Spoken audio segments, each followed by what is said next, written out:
Long years, 20 lucky winners got a very cool opportunity to tour Kentucky Dam. The Tennessee Valley Authority opened it to two tours, the first today. You had to register for a chance to be chosen. After 9/11, public tours were shut down for security reasons.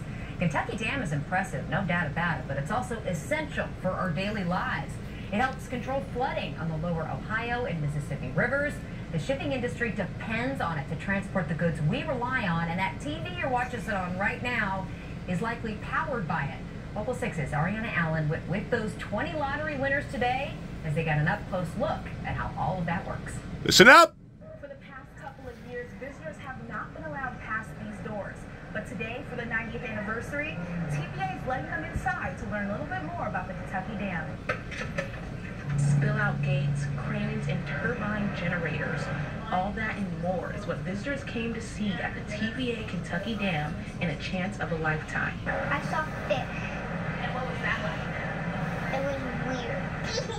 For 6-year-old Eden Street, today was filled with new learning opportunities and making memories. It was fun.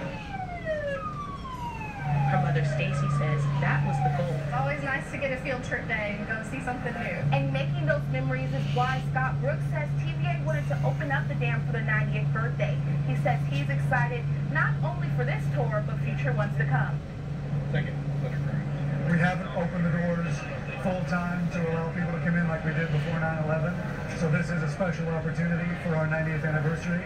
But we're just happy to have people back in. Brooks says thousands of people registered in the lottery for a spot on this tour. All of the people who were chosen at random have been screened for their background before they got here. They go through a security check when they get here. Stacy says she hopes more opportunities open up like this in the future. For now, little Eden is walking away with more than just a TVA tote bag. She's walking away with knowledge. Did you learn one special thing? Power comes from water? At Kentucky Dam, Ariana Allen, WPSD, Local 6. Well, there's another tour at Kentucky Dam next week, but it's already full. You can still register, though, through July 10th for a chance to go on dam tours in Tennessee, North Carolina, and Alabama later this summer. We've got a link in this story at WPSDLocal6.com. One more year, that's how much longer Murray State University's Board of Regents extended President Robert Bob Jackson's contract. Members voted unanimously today in favor of the extension during their quarterly meeting. That's despite controversy involving Jackson that we've exposed in an ongoing investigation into Murray State. WPSD uncovered. I want to back up here in documenting what they was talking about as far as the Kentucky Dam. For those that knows anything about my life or about my story, what I'm fixing to say is probably old hat or old news to them, but to others that hasn't never heard of my story, I would like to be able to share it with the general public, especially since on the record I'm already in public domain regarding the Kentucky Dam. First of all, I want to say that I think it's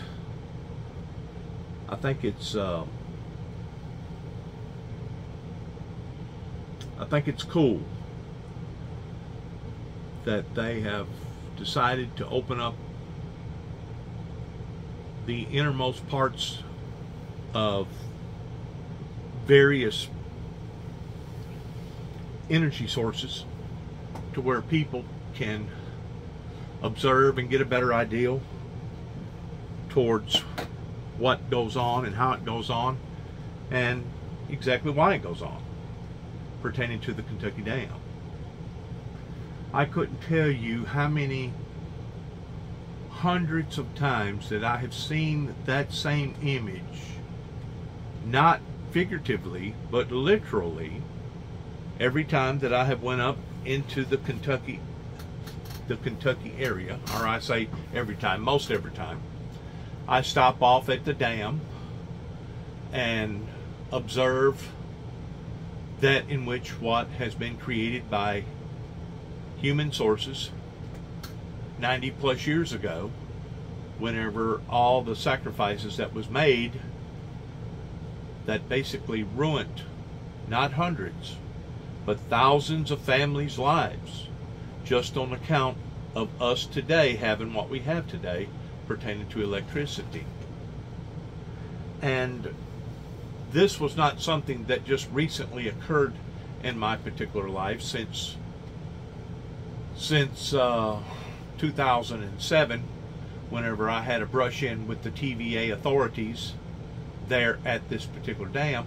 But this has always been a notable desire in my life, not just with the Kentucky Dam, but all the dams, all of them, including the Hoover Dam, that humanity has been smart enough to harness water and turn it into a form of energy that today, not just the American people, but the world can seek the privileges from in regards towards the creation of electricity that began with a genius pertaining to lightning strikes. What touches off on my heart more so today than it ever has pertaining to this particular dam is how that in 2007, long about June or July, I think it was in the latter part of June, God had moved up into my life towards me putting out information to the general public that there was going to be extremely major electric or energy crises that was going to occur in the last days. Electrical disturbances is how that I actually put it. Involving these electrical disturbances,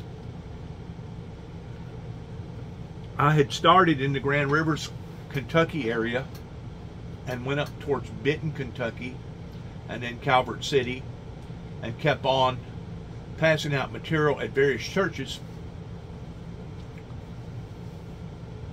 that all letters read the same. There was no differences in one letter versus another letter, because I went to Kinko's and had, I don't know, several hundred copies made up.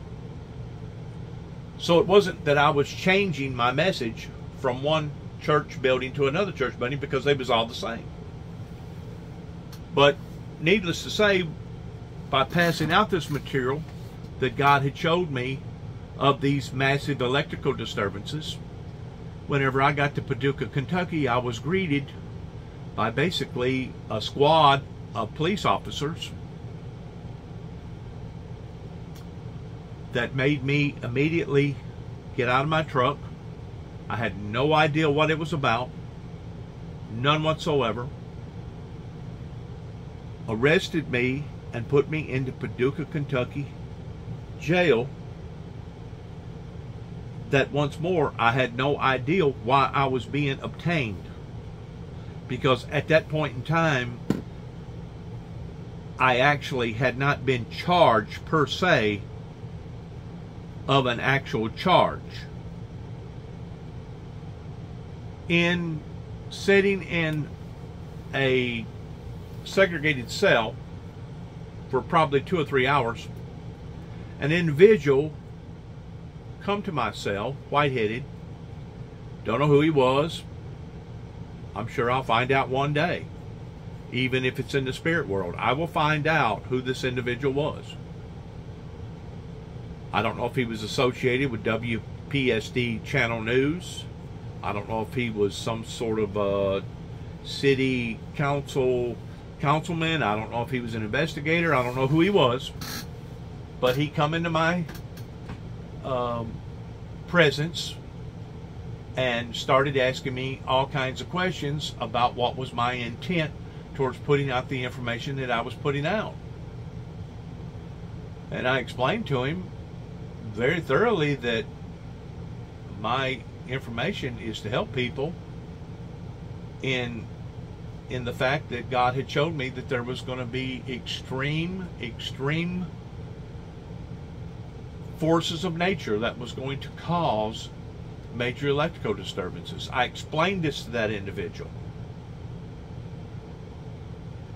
This individual, like I said, I don't know who he was. He looked at me. He said, is this the piece of paper that you was passing out? And I looked at it very thoroughly. I said, yes, sir. That's the piece of paper I was passing out. I said, what's going on here? I go, why am I being arrested? He goes, well, even as we speak, the Kentucky Dam, in which at that time, the Kentucky Dam had a highway system going down on top of it.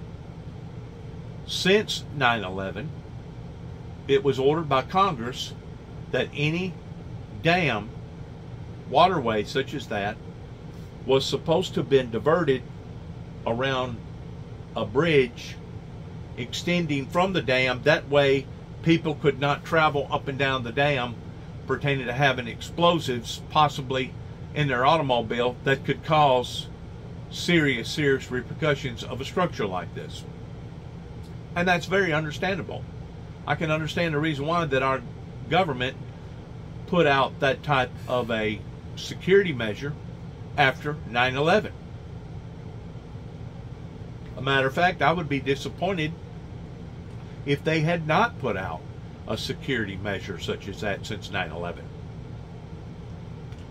But anyways, because the road system was still open, this individual that I was talking to said, well, even as we speak right now, they have shut down the roadway system on the Kentucky Dam up by Grand Rivers, Kentucky, and they are inspecting right now towards seeing if something has been placed or something strange put there in regarding towards you possibly creating an electrical disturbance.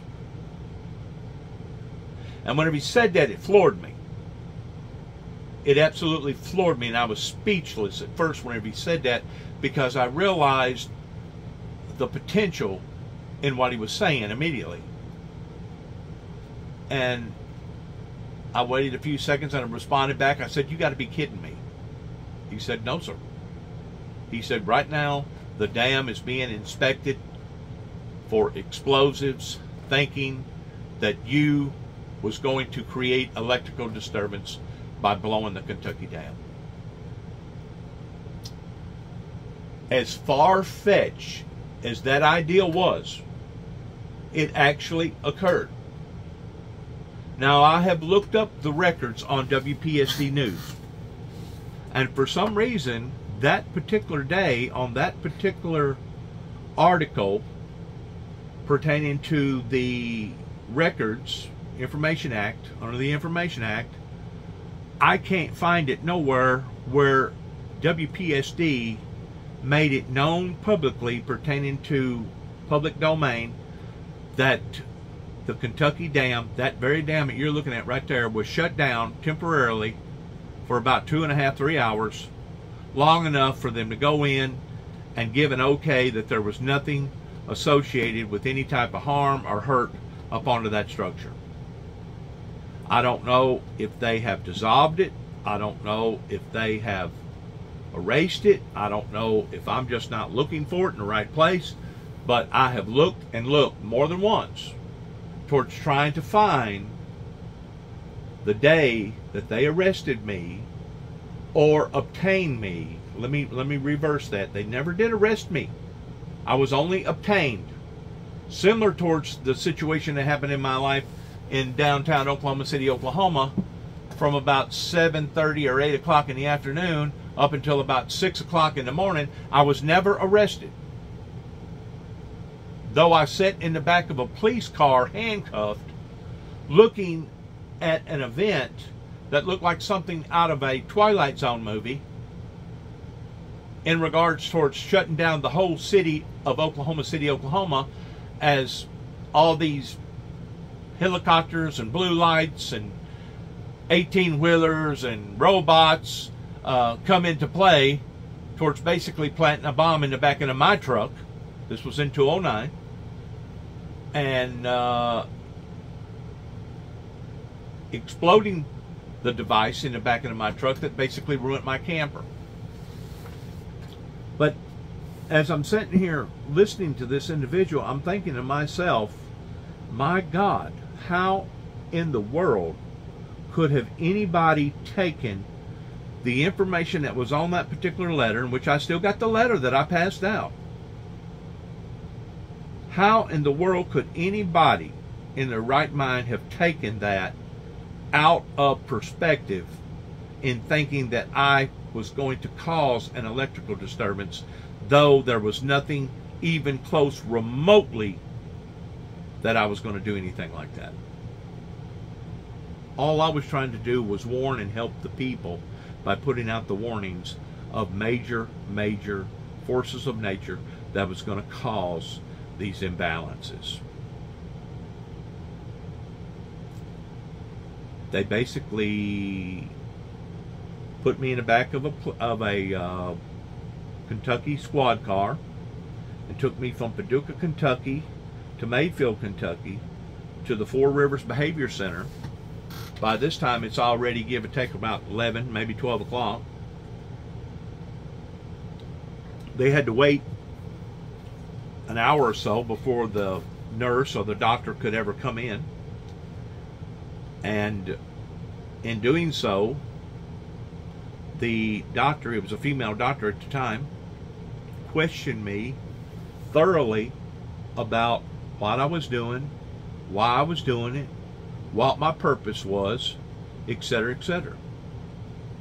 When the female doctor, I'm thinking that she was a psychiatrist or a psychologist, one or the other, associated with mental health, whenever she got through questioning me, she looked at me in the ending part of the questionnaire, and it was a thorough questionnaire.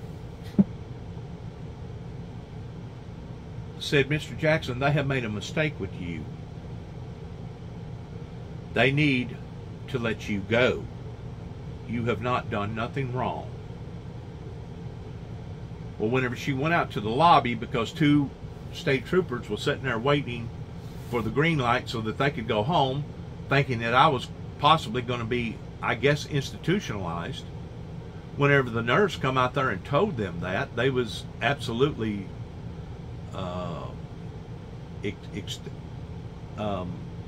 astonished the fact that this doctor is now releasing me.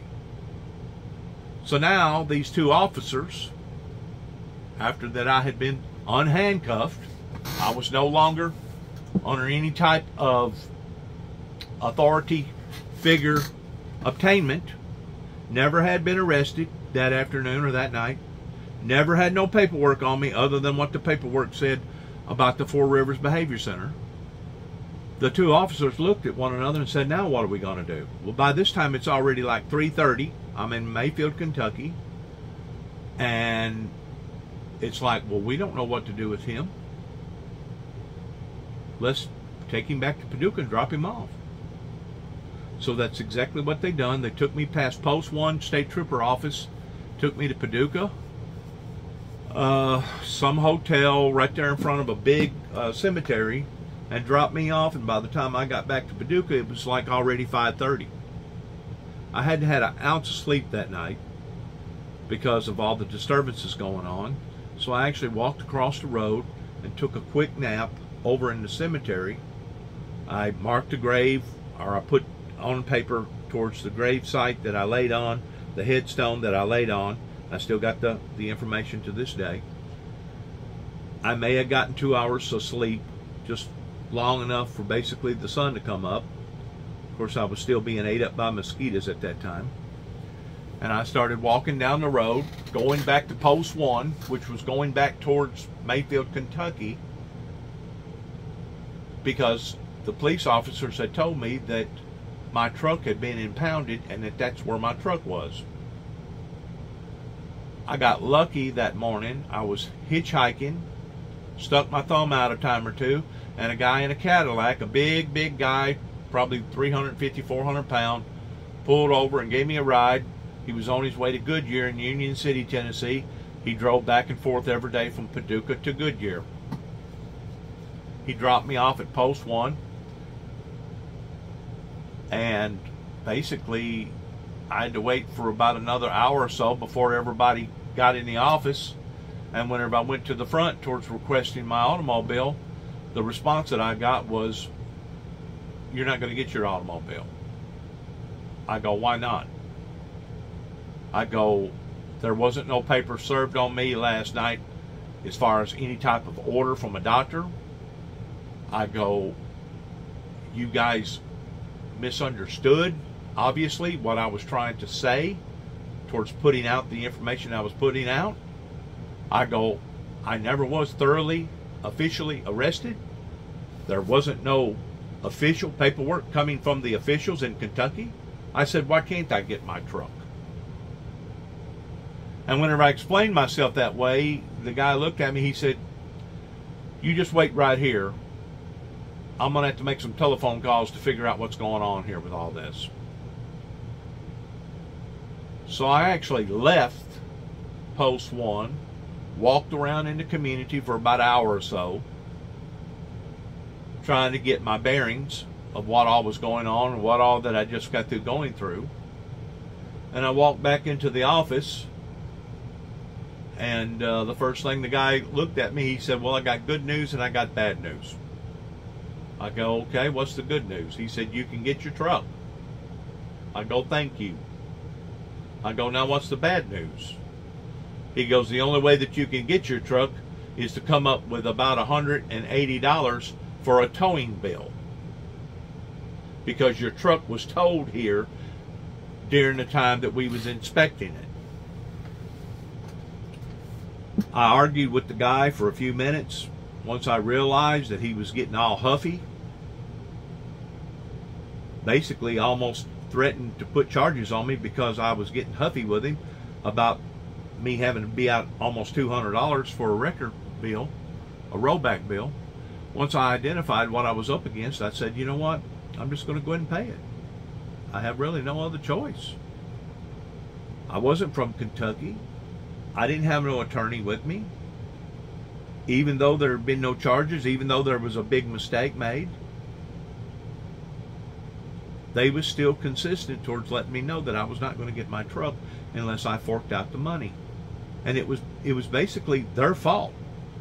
That agency that pursued that arrest, which was Paducah, Kentucky, the city of Paducah, should have been the one to have fit the bill on the record bill, the rollback that brought my automobile to Post 1 out in the county. But I didn't argue with nobody. I was just grateful that I didn't get put in a crazy house, and I didn't get arrested, and my truck was still intact to the point that I got in it and drove. I went back to an area where I'd already been camping, which was in Aurora, Kentucky, at Earth Daddy's campground. Had no idea that the campground was a well-noted campground of drug activity and wild parties. At the time, whenever I rented out the campsite for a 30-day period, paying a very, very small amount, I think it was something like $2 a night for 30 days, $60.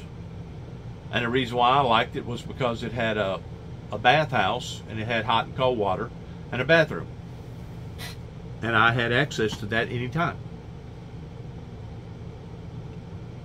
There was very few people in that campsite that I seen, but I did notice that the people that did own the campsite was in fact gay people, and they did initiate some sort of party out there the night that I basically got shook down again by the Kentucky authorities, and I'm pretty sure that all this is on file somewhere. I know it is because of the information that I got from Murray, Kentucky, because it was 2 Murray, Kentucky police officers that assisted the state troopers, as well as the TVA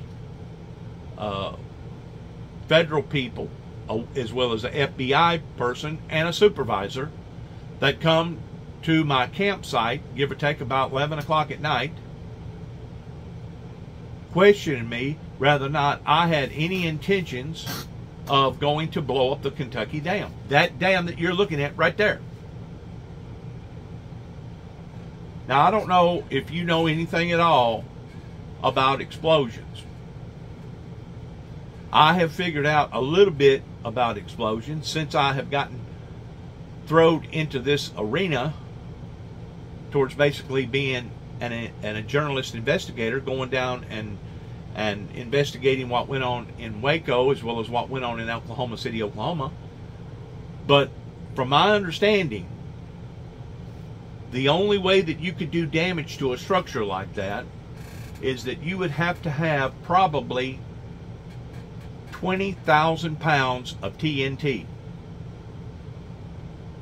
At least 20,000 pounds, which would be 10 tons.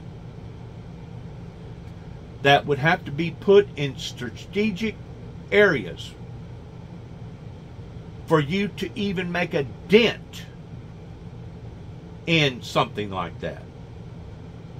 Now, I don't know if you recognize 10 tons, but 10 tons of material will not go into a 3/4 ton truck.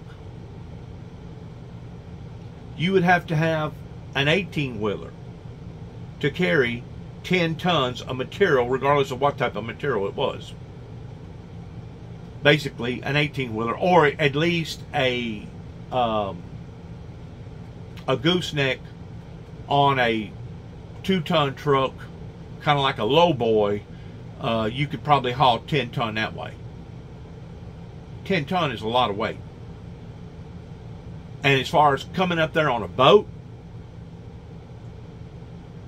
2,000 pounds would basically sink that boat right there. So to put 20,000 pounds on a boat, you'd probably have to have almost a ship. And once more, that material, the TNT, would have to be put in strategic areas just to make a dent in a structure that big. So what that they was doing was intimidating, it was humiliating, and the fact that they was trying to ruin my life by me saying that my intentions was the wrong intentions only clarifies the fact that various people that was working at the time in the Kentucky region was out to destroy me. Because if any judge or doctor even begins to think that you have any type of malice intentions towards wanting to either start a forest fire or do some sort of structural damage like what that they was trying to promote me as doing, you're going to immediately be put into some sort of restrainment, probably a mental institution, and they're going to rigorously ask you again and again and again and again if you no longer have these intentions towards wanting to do whatever that they was questioning you about. In other words, they was trying to take away my liberty, my freedom. And once the event happened the second time, within a 10-day period, I got humble before the Father and I asked him what was going on, and he told me, he said they're wanting to take you out of open population. They're wanting to destroy you. They do not want you to fulfill your purpose that I have given to you for you to fulfill. And basically God spoke to my heart and he said, the best thing for you to do is pack up and leave, because you're on their radar screen. And I did. I packed up and I got my tools and I headed out to Denver, Colorado, and that's where I remained up there for about 3 or 4 months before the weather started getting bad. Late in the fall, long about October. is whenever I did finally come back to Land Between the Lakes. And of course, whenever the first day that I come back to Land Between the Lakes, Dwayne Camry, badge number 1414, presented to me 2 tickets for threatening a police officer, and I don't know what the other ticket was. Basically letting me know that I was still in trouble by the Kentucky authorities, and it was him. Either him, Dwayne Camry, Gary Hawkins, or Lisa Hawkins. Out of the 3, somebody in that institution or in that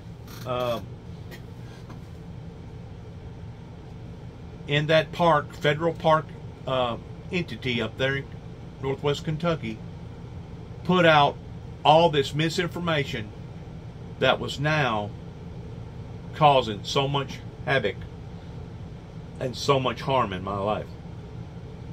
So because they was promoting this tonight of the anniversary and opening up for the public, my first initial question was, wow, I wonder if I was to be one of the ones that put in for a request to be able to tour the inside of the Kentucky Dam, if they would allow for me to be in that tour. And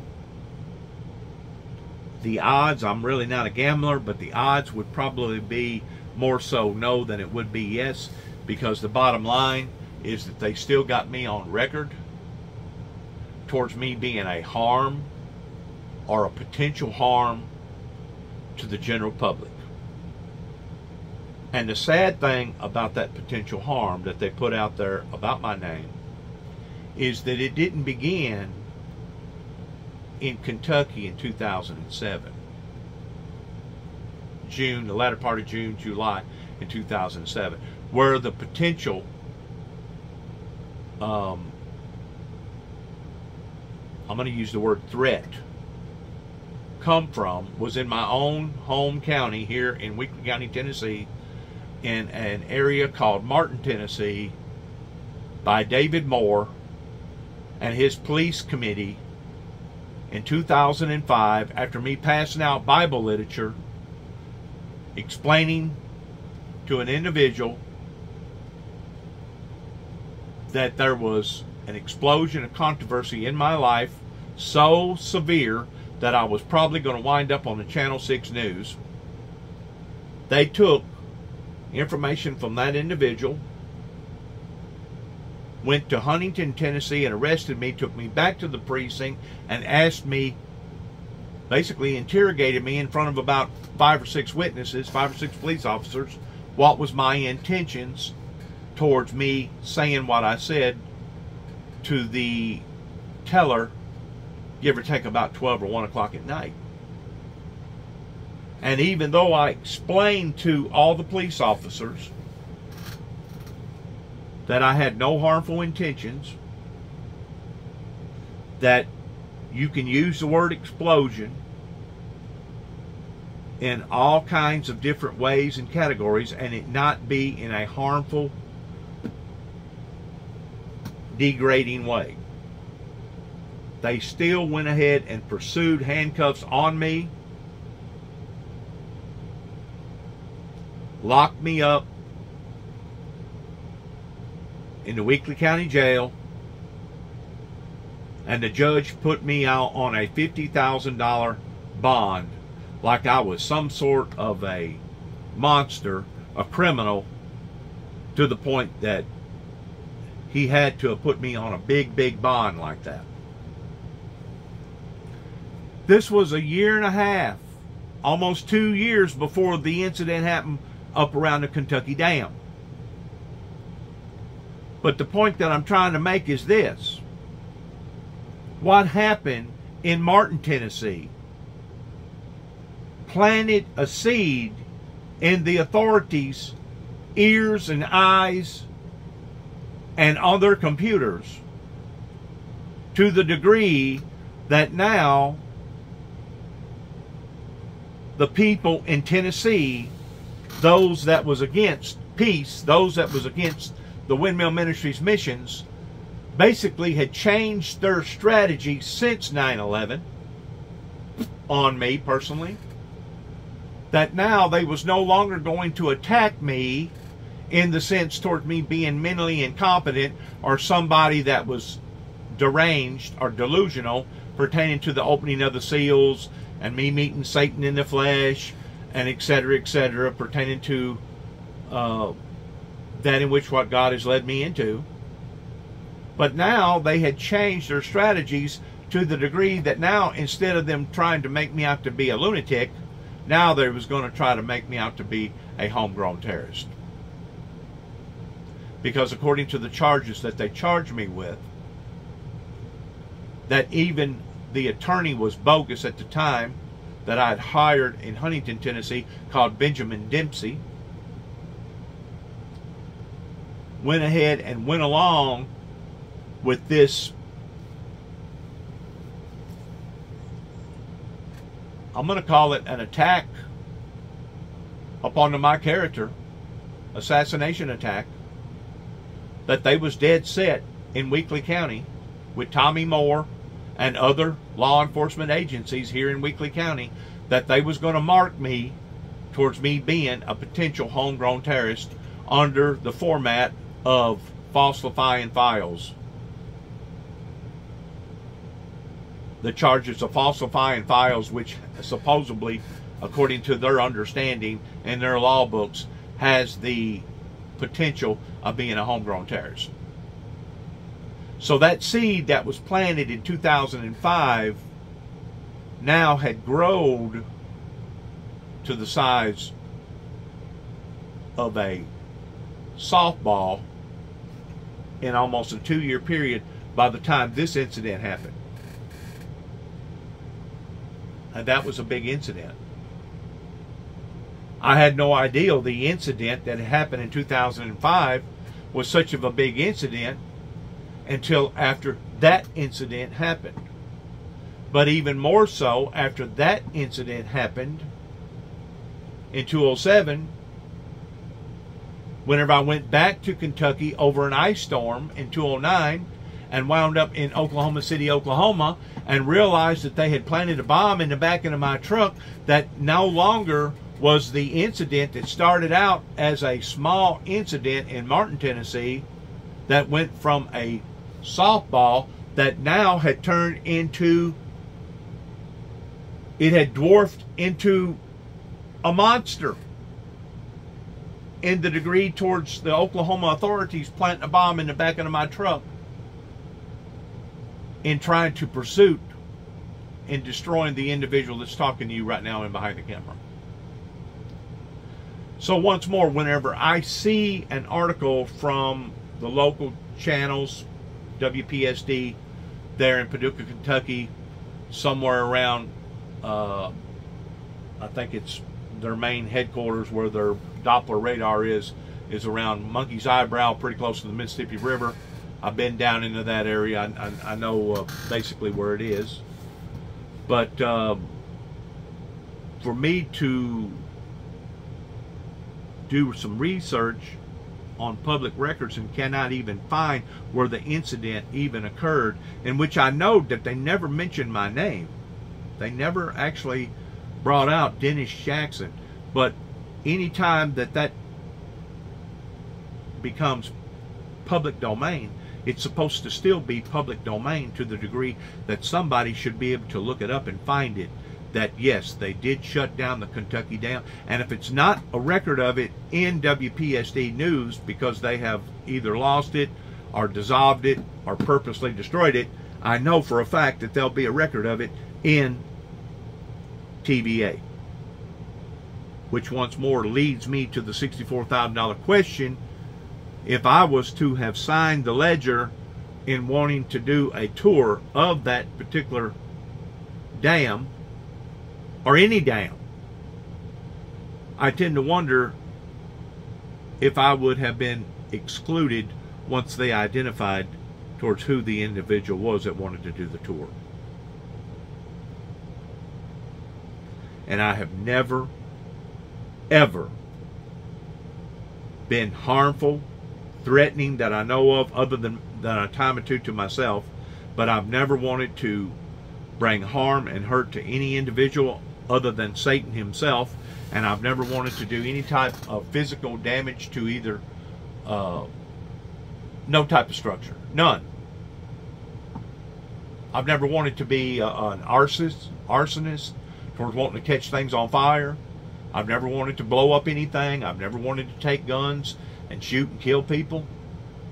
So this has all been fabricated through a broken system that now in 2023 we can see the weather events of how that it's going from bad to worse, that eventually is going to go to worser, that they have brought upon to themselves. And the sad thing about bringing this upon to themselves, beginning in Kenton, Tennessee in 1983 in my life, the sad thing about where we are right now with all the above is that these same individuals that took a part in all this, regardless whether they was in Kenton, regardless whether they was in Weakley County, regardless they was in Nashville or Knoxville, regardless whether they was in Kentucky or Oklahoma, or even Atlanta, Georgia, because I had to brush in with them authorities too as well, I have yet to get any type of confirmation towards an apology, officially or unofficially, from any of these individuals, other than Tommy Moore on the telephone telling me, well, I'm sorry if I done the wrong thing. I'm not a perfect individual. Okay? That may look good in theory, but it ain't helped me a bit, legally speaking, for you to acknowledge that you have misconstrued an individual, a citizen in your own county. And the thing about it was, they didn't just misconstrue one person, they misconstrued the whole family. They brought torturous torment, either by not doing their jobs adequately in dereliction of duty, or purposely trying to bring harm and hurt to the family structure. I'm not saying that we was perfect, because I had an older brother that couldn't leave the bottle alone, that turned into nothing but a sot, an alcoholic, that they caught I don't know how many times drinking and driving. I'm not saying that our family was nowhere near perfect, because I know that they're not. But I do know this: we're not criminals to the degree of wanting to blow up dams and create electrical major power surges, emergency surges, or wanting to harm and hurt individuals.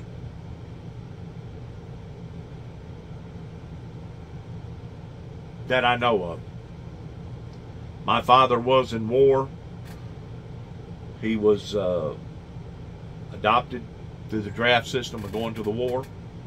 He done his duties being a patriot here in America. And he come home and he started his life, and he formated a family. He had 4 boys. But the way that the founder of the Windmill Ministries has been attacked again and again only speaks volumes towards the proof being in the pudding that my public defender, my federal public defender, Mr. Wildesworth out of Louisville, Kentucky, can verify, as well as a public defender in Trigg County, Kentucky, by the name of Miss Flemings, that her husband is a juvenile judge, I believe in Christian County, because she was allowed to work in Trigg County, but they both couldn't work in the same county because it'd be considered a conflict of interest. But these individuals can verify the very story that I'm talking about, in addition to the FBI, the TVA, the Kentucky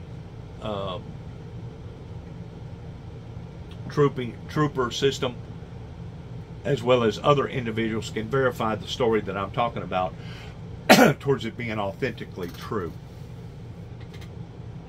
So whenever I hear something like this, it intrigues me.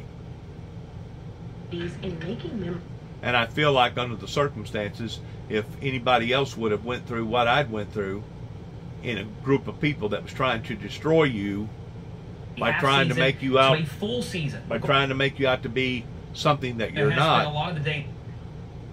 I think that you would have just as much interest whenever you hear of something like this flash on the very TV station that was broadcasting you as you being some sort of a monster or a potential monster. I feel like that you would have just as much interest whenever something like this come on once more public domain, in paying attention to what was being said, etc., etc. Let's listen to it one more time, and then I'm going to let you go. Thank you. 18th at the latest. Tonight, after 22 long years, 20 lucky winners got a very cool opportunity to tour Kentucky Dam. The Tennessee Valley Authority opened it to two tours, the first today. You had to register for a chance to be chosen.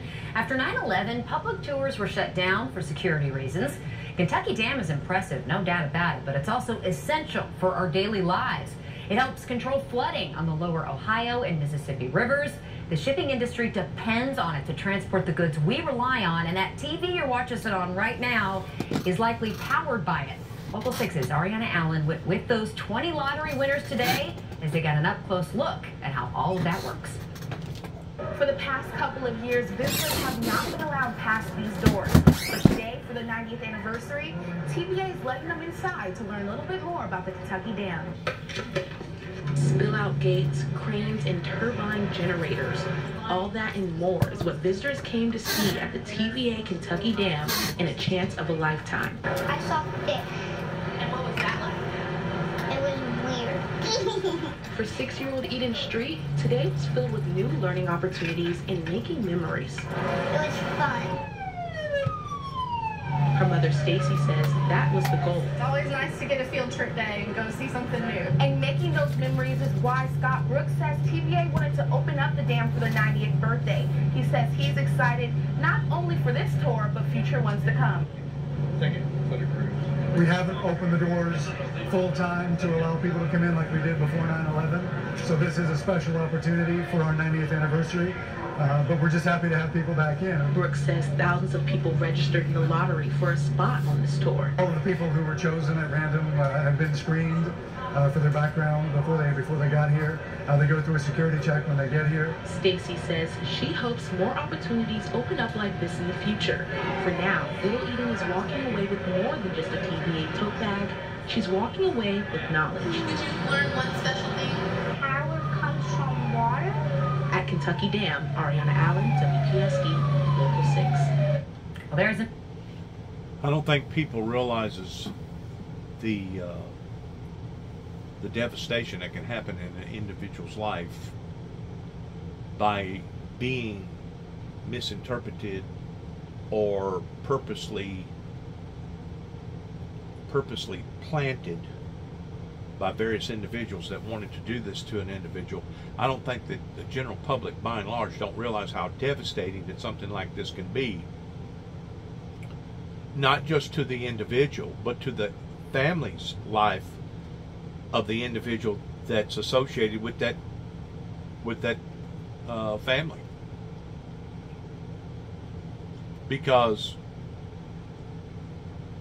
my plot of trying to destroy me didn't begin in Martin. It actually began in my hometown in Kenton, Tennessee in 1983, where my mother was raised. It went from the officials in O'Brien County to the federal officials pertaining to Homeland Security, Secret Service.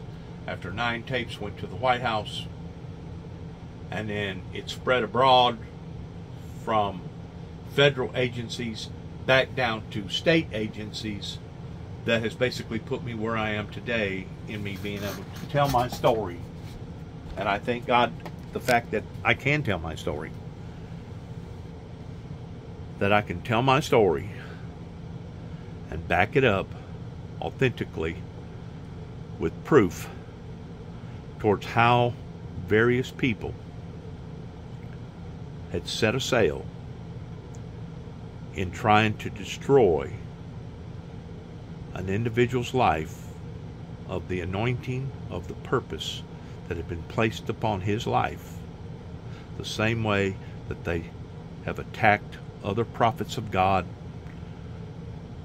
the same as they attacked the Lord Jesus Christ and the devil's people, trying to stop God's divine mission in what the Father, the Creator, had in mind towards doing to begin with.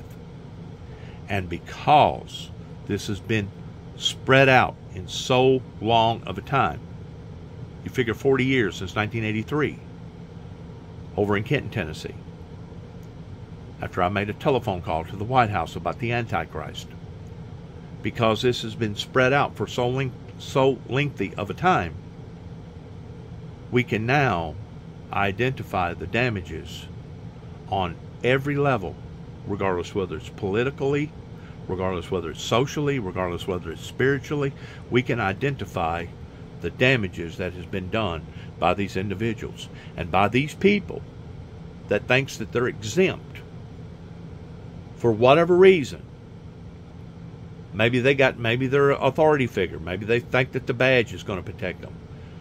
Maybe they're a judge. Maybe they're a senator. Maybe they're a president. Maybe they're just a regular old Joe pertaining to a civilian, a Christian, or a so-called Christian civilian.